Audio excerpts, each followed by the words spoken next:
Πώς μιλούσαν οι αρχαίοι Έλληνες, μέρος δεύτερο. Στο πρώτο μέρος μιλήσαμε για τα 4 και για το β που προφερόταν όπως το αγγλικό B. Πάμε να δούμε τα γράμματα Γ και Δ.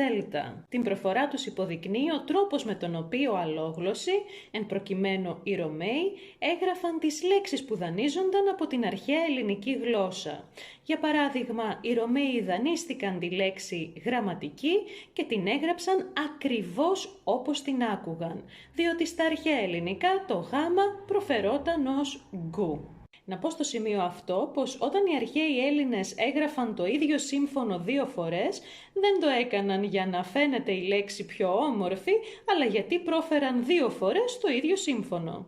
Το δέλτα προφερόταν όπως το αγγλικό D, γι' αυτό οι Ρωμαίοι δανείστηκαν τη λέξη δράκον και την έγραψαν με D, δηλαδή όπως την άκουγαν. Το ζ από την άλλη έκρυβε 2 φθόγγους, προφερόταν ως σδου. Αυτό το αντιλαμβανόμαστε συγκρίνοντας τον τρόπο γραφής ξένων ονομάτων σε άλλες γλώσσες με τον τρόπο γραφής τους στην ελληνική γλώσσα. Για παράδειγμα, οι αρχαίοι Έλληνες έγραφαν ορομάζης, διότι το ζ προφερόταν ως σδου. Ήδη όμως από τον 4ο π.Χ. αιώνα, το ζ αρχίζει σταδιακά να προσλαμβάνει τη σημερινή προφορά του.